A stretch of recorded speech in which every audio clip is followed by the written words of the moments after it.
하나님께서 세상을 말씀으로 창조하신 이후에 모든 것들은 연결되어 있고 또 이어져 내려오고 있습니다. 이것을 가리켜서 역사라고 할 수 있겠고요. 또한 전통이라고 할 수 있을 것입니다. 그렇게 연결되고 이어져 내려오는 것 가운데 하나가 무엇일까요? 바로 혈연 관계에서 오는 재산, 그리고 그것을 가리켜서 우리는 상속이라고 말합니다. 과거 MBC에서 기업가들의 성공 스토리를 다룬 프로그램이 있었는데 그 프로그램이 무엇이냐면 바로 성공시대입니다. 4년 동안 189부작으로 이렇게 방영되었었는데요. 여러분, 이 나라, 또 이 나라에는 여러 기업들이 있습니다. 우리가 잘 알고 있는 삼삐릴이라든지 엘삐릴이라든지 여러 기업들이 있고 회사가 있는데요. 그룹이 있는데요. 이 사회는 기업이 없으면 유지되지 않습니다. 우리나라 정부가 늘 고민하고 있는 문제가 무엇일까요? 바로 청년들의 취업 문제입니다. 그래서 취업난이라는 단어도 있고요. 그리고 많은 사람들이 실업자가 되어서 어려웠던 때가 있었습니다. IMF 때나 지금도 코로나19 때문에 많은 사람들이 경제적으로 어려움을 겪고 있습니다. 그래서 이 나라 대한민국에서 기업은 중추적인 역할을 합니다. 실업자와 또 취업난을 해결하기 위해서는 기업이 아주 중대한 역할을 하기 때문이죠. 우리나라 회사들의 사업주들을 보면 아주 유명한 그룹의 회장이라든지 사장들을 보면 자수성가한 사람도 있지만, 그러니까 스스로 노력해서 기업을 일군 사람들도 있지만 아버지의 재산과 지위를 상속하는 경우가 많습니다. 사업에 성공한 아버지는 그것을 보호하고, 그러니까 자신의 회사를 보호하고 또 자식을 사랑하는 마음에서 자신의 자산과 기업을 아들에게 또 자녀에게 상속해 주는 것인데요. 그것이 해악은 아닐 것입니다. 그것을 악으로 규정할 수는 없을 것이에요. 그런데 자산을 상속받는 사람들 중에서는 편법을 일삼는 사람들도 있고요. 또 법망을 어떻게 피해서 또 상속세를 내지 않는 탈법 행위 등을 하기도 합니다. 그렇게 자산과 기업을 상속하고 그것을 이어받는 사람들 중에는 기독교인들도 있을 텐데요. 그러한 자산을 상속받는 것은 어떻게 보면 복되고 중요한 것이지만 그보다 더 중요한 것이 있습니다. 그것은 바로 믿음의 자산, 영생을 상속받는 것입니다. 아무리 이 세상에서 많은 자산과 또 재산을 물려받다 한들 이 세상의 것은 유한한 것이고 사라지는 것이고 없어지는 것이기 때문에 우리가 믿음을 유산으로 받는 것, 그리고 영생의 소망을 갖는 것은 아주 중요하고 매우 놀라운 일입니다. 디도서는 바울이 그레데에 남겨둔 사람 디도에게 쓴 편지입니다. 디도는 헬라인이었어요. 그러니까 그리스인이었는데 그가 예수님을 믿게 되었고 그레데에 바울이 할 일들이 있었는데 그것이 바로 복음을 전하는 일들이었고 또 그 성 가운데 그레데에 있는 성 가운데에 그러니까 우리나라로 말하면 도시죠. 그러니까 서울, 부산 이러한 것들이 그 당시 언어로는 성이라고 쓰였습니다. 시티. 그 성 가운데에 장로들을 세우기 위해서 바울은 그레데에 디모데를 남겨두었다고 이렇게 말합니다. 그래서 바울은 디도를 가리켜서 어떤 사람이라고 이렇게 말했냐면 동료, 동역자라고 이렇게 말하기도 했고요. 디도서 1장 4절에서는 참 아들이라고 디도를 그렇게 불렀습니다. 바울이 디도를 그레데에 남겨둔 이유가 있는데, 그것이 앞서 말씀드린 것처럼 디도서 1장 5절 말씀처럼 그레데에 바울이 할 일이 있었고 또 정리해야 할 일이 있었으며, 그레데 섬 안에 있는 그 성 안에 장로들, 그러니까 교회의 지도자들을 세우기 위해서 바울이 디도를 그레데에 남겨두었고, 또 디도에게 쓴 편지가 바로 디도서입니다. 그렇게 바울이 디도를 그레데 섬에 두었는데, 그 그레데 섬 안에서는 어떤 사람들이 있었냐면 할레파가 있었습니다. 그 할레파는 예수 그리스도를 믿기는 믿지만 할례를 꼭 받아야 한다. 구원의 필수 조건이 바로 이 할례에 담겨 있다라는 어떤 사상을 갖고 있었던 사람들이고, 그 사람들은 유대적 전통에 물든 사람들이었습니다. 그레데 사람을 가리켜서 바울은 거짓말쟁이며 악한 짐승이고 배만 위하는 게으름뱅이라고 할 정도로 그들은 욕심이 많았던 사람들이었고, 또 그 그레데 섬은 할레파, 유대인들이 활동할 수 있는 좋은 토양이 있었기 때문에 디도에게 바울은 그 할레파를 경계하라고 말합니다. 성도들이 그 할레파 사람들의 말을 듣지 않게 하고 진리를 배반하지 않게 하기 위해서 당부한 내용이 바로 디도서 1장부터 3장에 기록되어 있습니다. 이 디도서를 가리켜서 목회 서신이라고도 말합니다. 디도가 목회자였기 때문에 예수 그리스도의 성도들을 지켜야 하고 말씀대로 진리대로 가르쳐야 하는 목회자였기 때문에 이 디도서를 가리켜서 목회 서신이다라고 이렇게 말하기도 합니다. 우리가 그리스도의 진리를 따르는 데에는 많은 방해적 요소가 있습니다. 그것이 때로는 가족일 수도 있고, 또 내가 살던 지역의 문화나 내가 배운 학식이나 전통이나 여러 가지 것들이 그리스도를 따르는데 방해가 될 수도 있습니다. 우리가 예수 그리스도를 따르고 또 믿음 가운데 사는 것을 방해하는 것이 바로 그러한 전통이나 학식이나 많은 것들이라는 거예요.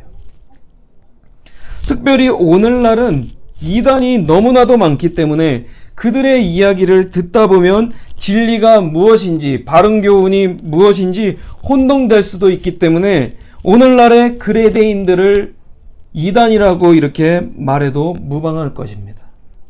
오늘날 기독교 이단들의 주장들을 잘 살펴보면 그들은 기독교 진리가 아닌 부수적인 것들, 그러니까 구원에 있어서 필요 조건이 아니라 충분 조건, 그러니까 있어도 되고 없어도 되는 것들, 혹은 구원의 필수 조건이 아닌 것들에 대해서 그들은 딴지를 겁니다. 기독교인들에게 딴지를 겁니다. 예를 들면 안산홍 증인회, 하나님의 교회 안산홍 증인회는 유월절을 지켜야 한다면서 주일 예배를 비성경적인 예배로 보고, 또 유월절 예배를 꼭 유월절을 지켜야 하고 또 안식일인 토요일날 예배를 해야 한다고 합니다.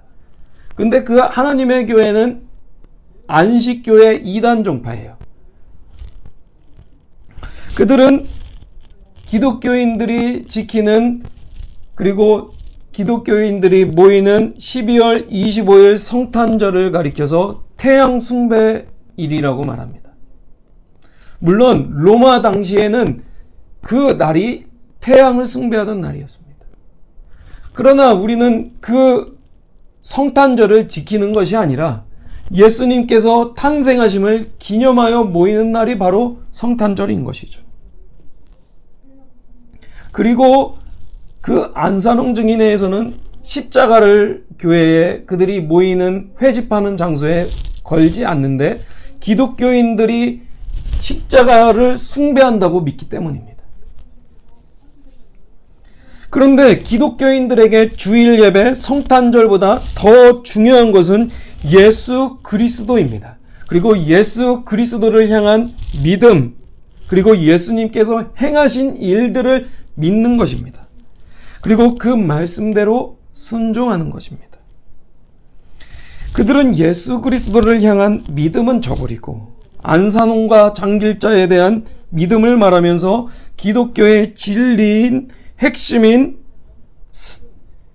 예수 그리스도를 내버리고 안산홍과 장길자를 추앙하는 사람들이고 기독교인들을 혼미케 하는 이단인 것입니다. 우리가 이 시대를 살아가면서 중요한 것은 내가 그리스도 밖에 있었을 때 믿음을 갖지 않았었을 때, 그리고 내가 예수님을 믿지 않았을 때에는 내가 어떤 사람이었는지를 아는 것이 중요합니다. 바울은 그것을 본문 3절에서 말씀합니다. 우리도 전에는 어리석은 자요, 순종하지 아니한 자요, 속은 자요, 여러 가지 정욕과 행락의 종노릇한 자요, 악독과 투기를 일삼은 자요, 가증스러운 자요, 피차 미워한 자였으나 그러나 하나님께서 그러한 우리들을 사랑하셨다고 말씀합니다. 4절에 보니까 우리 구주 하나님의 자비와 사람 사랑하심이 나타날 때에, 5절에 우리를 구원하시되, 그런데 그 구원하실 때가 어떤 때였습니까? 바로 예수님께서 이 땅에 오셨을 때, 그때가 바로 구원의 때였던 것이죠. 이방인들을 향한 하나님의 구원, 사랑이 나타났을 때가 바로 십자가 사건 구원의 때였습니다. 우리가 행한 바로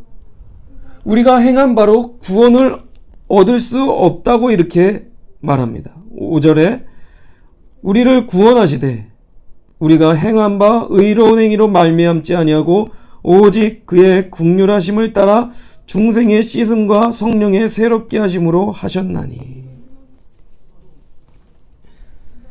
이단들은 은근히 기독교인들이 예수님이 아닌 것들을 믿는 거 아니냐고 우리에게 말을 걸면서 구원의 조건이 십자가 예수 그리스도가 아니라 그것 플러스 유월절이나 안식일 예배나 또 율법을 온전히 지켜야 한다고 말합니다. 우리는 다른 것을 믿지 않습니다. 누구를 믿습니까? 바로 예수 그리스도, 예수님을 보내주신 아버지 하나님을 믿고 그 하나님의 사랑, 하나님의 긍휼이 우리를 구원한다고 믿습니다. 그래서 엄밀히 말하자면 우리의 믿음의 구원이 있는 것이 아니라 우리의 믿음보다도 더 크신 하나님의 긍휼과 하나님의 구원하심에 우리의 구원이 있다는 것입니다. 그것을 믿어야죠. 그것으로 말미암아 우리가 구원을 얻는 것입니다. 그래서 행위와 의로움이 아니라 하나님의 긍휼과 우리의 거듭남으로 또 성령의 새롭게 하심으로 우리의 구원이 이루어졌으며 우리는 그것을 믿는 것입니다. 그런데 많은 사람들의 경우, 많은 사람들이 그 구원 받았다는 것에 또 구원에 대한 믿음에 머물러 있습니다. 구원받은 것에 대한 믿음에 머물러 있는 경우가 아주 많다는 것입니다. 그러나 그 구원은 목적이 있습니다.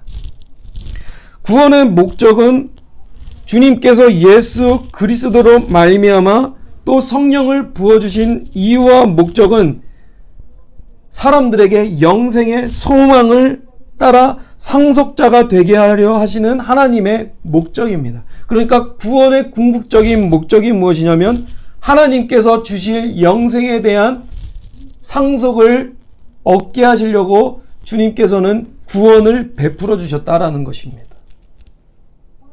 기독교인이면서도 믿기 전에 우리가 행했던 모습들이 있습니다. 그러니까 예수님을 믿기 전에 우리는 행했던 모습이 있습니다. 그것이 무엇이냐면 앞서 말씀드린 3절의 말씀, 어리석은 자였기 때문에 하나님께 순종하지 아니한 자였던 것이고 또 여러 가지 정욕과 행락에 종로한 사람들이었고 또 악독과 투기를 일삼았던 사람들이 바로 그레데인 뿐만 아니라 우리가 믿지 않았던 때에 우리는 그러한 죄악된 모습으로 살아갔다는 것입니다. 때때로는 우리는 그렇게 살아갑니다. 그 중에서도 우리는 투기를 일삼기도 했습니다. 많은 기독교인들이 영생의 소망이 희미해져서 세상의 자본주의가 거칠어서 그 거칠은 자본주의에 순응해서 투기를 일삼습니다. 투기와 투자를 구분해야 한다는 것은 저도 아는 사실인데요. 그런데 그 투기와 투자에는 분명히 정욕적인 어떤 욕망적인 요소들이 있고요. 또 물질이 나의 마음을 평안케 할 것이라는 물질 숭배적인 요소도 분명히 있습니다. 물론 투기와 투자를 구분해야 하고, 투자도 어떻게 보면 우리가 할 수 있는 것으로도 볼 수 있겠지만, 더 중요한 것은 무엇이냐면 투기를 하는 것이 아니라, 투자를 하는 것이 아니라 영생의 소망을 갖고 살아가는 것입니다. 우리가 세상에 살면서 상속해야 할 것 중에 하나, 그리고 상속받아야 할 것 중에 하나는 재산이기보다 믿음입니다. 물론 재산을 상속받으면 좋겠죠. 그러나 믿음을 상속받는 일이 더 중요합니다. 하나님의 은혜를 힘입어 의롭다 하심을 얻고 영생의 소망을 따르는 상속자가 되어야 합니다. 아무리 많은 재산을 상속받는다 하더라도 하나님의 은혜를 모르면, 믿음이 상속되지 않으면 그 재산과 자산을 하나님께서 원하시는 곳에 사용하지 않는다면 하나님께서, 예수님께서 말씀하신 부자와 똑같은 거죠. 예수님께서 부자 비유를 통해서 무엇을 말씀하셨습니까? 부자가 곳간을 짓고 풍족하다 그렇게 만족하고 있을 때 하나님께서 그 영혼을 도로 찾으시면 그 곳간에 쌓아둔 것이 무엇이 되겠느냐 라고 말씀하셨습니다. 우리는 그래서 때때로 세상에 속한 것들을 미워해야 합니다. 그리고 남들이 하는 투기의 방법들, 저한테도 문자가 많이 오더라고요. 주식 투자 방법, 이런 무슨 종목들을 알려주겠대요. 우리는 그러한 여러 방법들을 따라가서는 안 됩니다. 탐욕의 방법들, 탐욕을 이루는 방법들을 따라가서는 안 됩니다. 기독교인이 된다는 것이 무엇입니까? 세상을 살아가는 태도가 다른 것입니다. 재산과 자산을 늘리기 위해 믿음 플러스 투기로 살아가는 것이 아니라, 투자로 살아가는 것이 아니라, 재테크로 살아가는 것이 아니라 하나님의 방식대로, 하나님께서 인정하시는 방법대로 평안을 주시는 가운데, 성실함 가운데 살아가는 것입니다. 바울은 디도에게 본문 8절 말씀처럼 4절에서 7절의 말씀의 교훈 목적이 8절에 있다고 이렇게 말합니다. 이 말이 미쁘도다. 원하건대 너는 이 여러 것에 대하여 굳세게 말하라. 이는 하나님을 믿는 자들로 하여금 조심하여 선한 일을 힘쓰게 하려 함이라. 이것은 아름다우며 사람들에게 유익하니라. 그렇게 살아가는 것이 미쁘도다. 그러니까 믿을 만한 것이며 그것이 아름답다라고 이렇게 바울이 디도에게 디도서를 쓴 목적을 3장 말미에 말해주고 있는 것입니다. 많은 재산이 있어도 영생의 소망을 따른 상속자가 아니면 그 모든 자산과 재산은 아름답지 않습니다. 때때로 그 많은 자산과 재산이 사람을 추하게도 만드는 것을 우리는 많이 봤습니다. 많은 재산을 갖고 있는 사람들이 고개를 푹 숙이고 검찰청 앞에 들어가는 모습을 우리는 많이 봐오지 않았습니까? 우리가 이 세상에서 아름다운 사람이 되려면 내가 상속받은 것이 하나님께로부터 왔으며 또 내가 살아야 할 것이 이 땅이 아니라고 믿는다면, 우리가 살아가야 할 것이 천국이라고 믿는다면 우리는 우리의 재산을 선한 일을 하는 데 쓸 것이며 물질은 단지 그 선한 일을 위한 도구일 뿐 삶의 목적이 되지 않을 것입니다. 저와 여러분의 삶과 소유가 영생을 상속받은 것에 대해 하나님께서 선한 일을 하라고 주신 것들임을 믿고 영생의 소망을 따른 상속자의 삶을 살 수 있게 되기를 주의 이름으로 축원드립니다.